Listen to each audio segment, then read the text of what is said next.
ہر قسم کا شرک، اس کا کوئی امکان نہیں ہے کہ اس کے اندر کوئی اس کی آمیزش، کوئی اس کی ملاوٹ، کوئی اس کا حصہ، کوئی اس کی کسی قسم کی آمیزش اور ملاوٹ باقی رہے۔ شرک سے قطعی برات اور قطعی لا تعلقی، یہ ملت ابراہیمی کا امتیاز اور اختصاص ہے۔ ملت ابینا ابراہیم حنیفہ، اور دوسری مسلمہ، اللہ کی فرما بردار، ہر کام میں چھوٹا ہو یا بڑا ہو اللہ کی فرما بردار، جو اللہ کا حکم سمعنا و اطعنا، سنا اور مانا، سمعنا و اطعنا، یہ ہے طریقہ ابراہیم علیہ الصلوۃ والسلام کی ملت کا۔ یہودی اپنے آپ کو کہتے ہیں کہ ہم ملت ابراہیمی کے پیروکار ہیں، لیکن ان کا شعور، ان کا رویہ کیا تھا؟ ان کا رویہ کیا تھا؟ ان کا طریقہ کیا تھا؟ سمعنا و عصینا، ہم نے سنا، مانیں گے نہیں، سن لیا لیکن مان کے نہیں دیں گے، یہ یہودیوں کا طریقہ تھا۔ اور عیسائیوں کا طریقہ کیا تھا؟ پتہ ہی نہیں کہ کیا ہے، سنا ہی نہیں، جانا ہی نہیں، منمانیاں کر رہے ہیں، اپنے پاس سے دین بنایا ہوا ہے۔ لیکن محمد الرسول اللہ صلی اللہ علیہ وسلم کی امتی، ان کا طریقہ کیا ہے؟ سمعنا و اطعنا، ہم نے سنا اور مانا، یہ ہے ابراہیم علیہ الصلوۃ والسلام کی ملت۔ وما کان من المشرکین، اور وہ مشرک نہیں تھے۔ تو ابراہیم علیہ الصلوۃ والسلام کی ملت کا ایک امتیاز ہے توحید خالص، اور دوسرا امتیاز کیا ہے؟ سن کر ماننا، اللہ کے رسول کی فرما برداری کرنا، اللہ کے قرآن کی فرما برداری کرنا، دین کے احکام کی فرما برداری کرنا۔ اور تیسرا امتیاز کیا ہے ملت ابراہیم؟ ابراہیم علیہ الصلوۃ والسلام کی ملت کا یہ ہے کہ ان ھذہ امتکم امۃ واحدہ، اے مسلمانوں تم ایک امت، ایک جماعت، ایک گروہ اور ایک مجموعہ ہو، ملت، امت، جماعت ایک ہے تمہاری۔ اور آج امت مسلمہ جس طرح بکھری ہوئی ہے، جس طرح ٹکڑوں میں بٹی ہوئی ہے، اور جس طرح اختلاف، مخالفت، افتراق اور تفرق کا شکار ہے، مذہب کی بنیاد پر، جغرافیائی حدود کی بنیاد پر، سیاست کی بنیاد پر، زبانوں کی بنیاد پر، نسل کی بنیاد پر، رنگ کی بنیاد پر، مفادات کی بنیاد پر، اور ذاتی شخصی مسالے کی بنیاد پر جس طرح یہ امت بٹی ہوئی ہے، یہ آج اس امت کا بہت بڑا المیہ ہے۔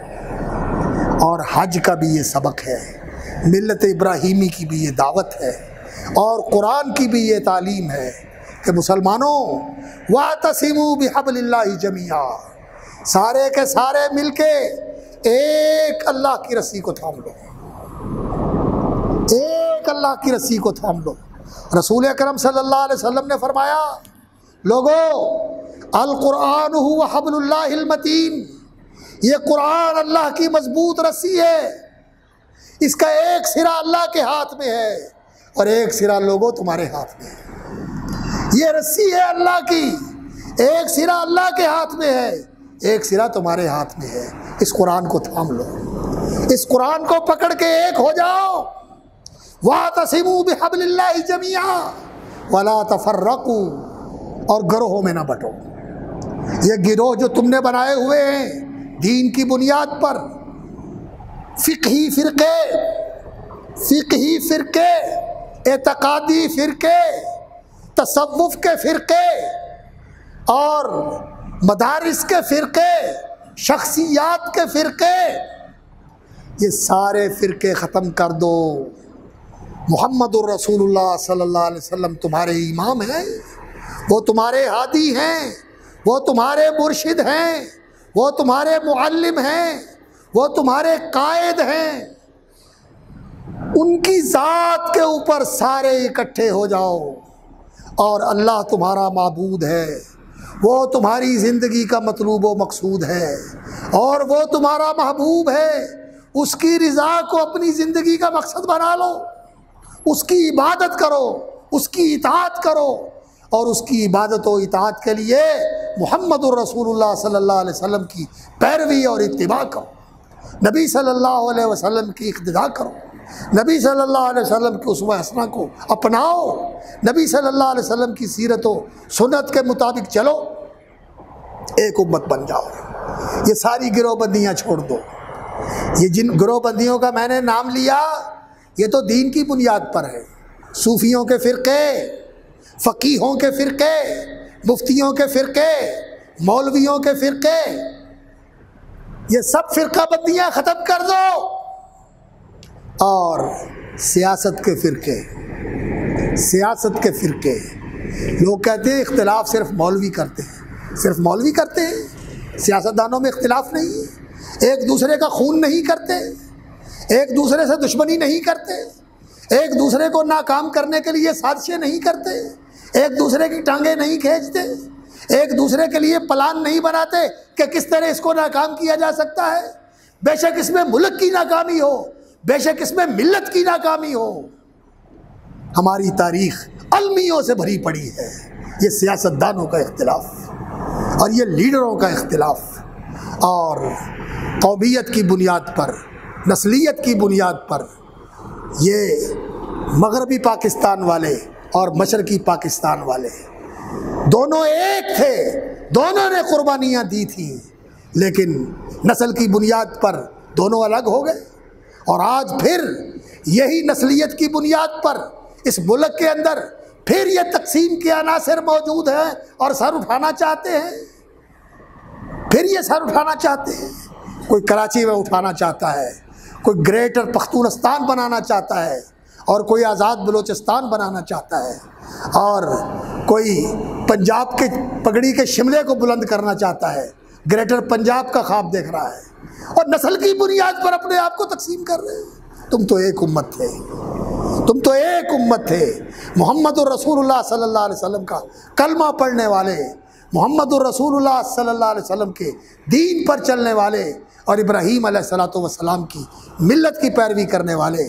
تمہارے رب نے تو تمہیں یہ کہا ہے، ان ھذی امتکم امۃ واحدہ، یہ تمہاری امت ایک امت ہے، اور نبی صلی اللہ علیہ وسلم نے تمہیں ایک امت بنایا تھا، اور کیسے ایک امت بنایا تھا یہ موضوع انشاءاللہ العزیز میں اس پر مزید بھی گفتگو کروں گا، اللہ کے رسول نے اس امت کو کیسے ایک امت بنایا تھا، اور آج یہ امت تقسیم ہو چکی ہے، آج یہ امت بکھری ہوئی ہے، اور آج یہ امت گروہوں میں تقسیم ہے۔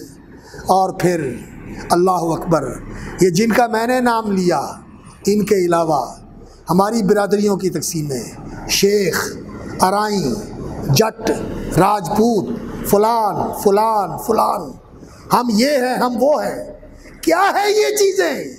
اور رسول اکرم صلی اللہ علیہ وسلم نے تو فرمایا تھا کہ جاہلیت کے سارے امور آج میں نے اپنے قدموں کے نیچے مسل کے دفن کر دیے ہیں، اور آج بھی ہم ان چیزوں کو لے کے بیٹھے ہوئے ہیں، ان کی بنیاد کے اوپر اپنے آپ کو تقسیم کیے ہوئے ہیں۔ اللہ اکبر۔ بلال حبشی، موٹی ناک، کالا رنگ، موٹے نقوش، آتے ہیں حضرت عمر سے، آ کے اجازت لیتے ہیں، پوچھتے ہیں، اور دروازے پہ کون کھڑے ہوئے ہیں؟ حکیم ابن حزام، اور بڑے بڑے قریش کے لوگ، ابو سفیان، اجازت لے رہے ہیں امیر المومنین کے پاس داخلے کی، اجازت نہیں مل رہی، انتظار کر رہے ہیں۔ بلال آ گئے، اور دربان نے پوچھا کون؟ کہا بلال، جا کے کہا حضرت بلال آئے ہیں دروازے کے اوپر۔ تو عمر کھڑے ہو گئے اور کہنے لگے افتحوا لسیدنا، ہمارے آقا اور سردار آ گئے، ان کے لیے دروازہ کھول دو، دروازہ کھول دو۔ یہ اسلام ہے، یہ اسلام ہے۔ کس چیز نے بلال کو یہ مقام دیا؟ دین کے لیے ان کی قربانیوں نے، اور آج ہم ان چیزوں کو بالکل نظر انداز کر چکے ہیں۔ تو بھائیوں، حج کا یہ سبق ہے، پوری امت کعبے کے گرد اکٹھی ہے، جو کعبے کے گرد دائرہ بنتا ہے سب سے چھوٹا، اس کے بعد اس سے بڑا، اس کے بعد اس سے بڑا، یہ دائرے بڑھتے بڑھتے بڑھتے بڑھتے پوری دنیا کے اوپر پھیل جاتے ہیں، پورے گلوب کے اوپر پھیل جاتے ہیں یہ دائرے۔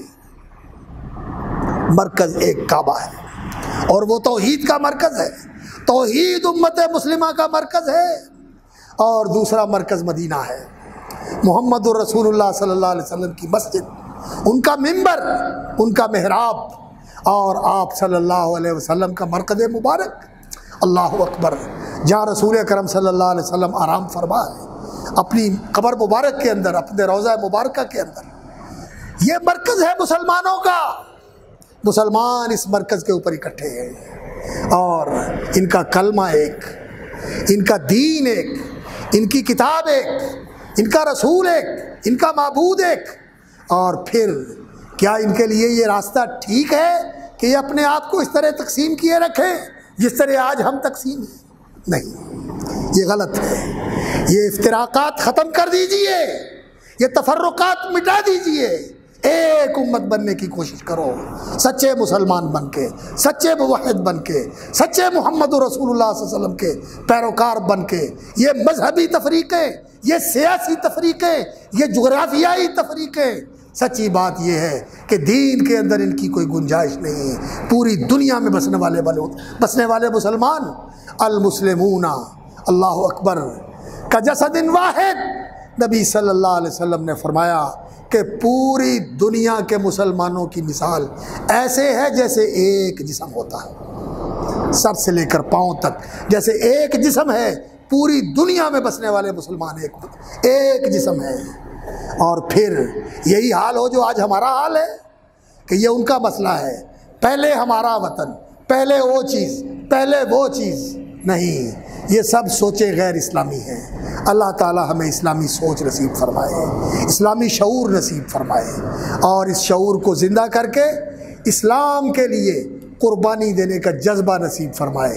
اور یہ جذبہ نہیں ہے کہ انسان کسی کے خلاف ہتھیار اٹھا لے، کسی کے خلاف جتھا بندی کر کے کوئی تحریک چلائے، نہیں، لوگوں کو یاد دلانے کی ضرورت ہے، سمجھانے کی ضرورت ہے، بتانے کی ضرورت ہے، بھولا ہوا سبق چتاونی دینے کی ضرورت ہے۔ اللہ تعالیٰ مجھے اور آپ کو اس کی توفیق عطا فرمائے۔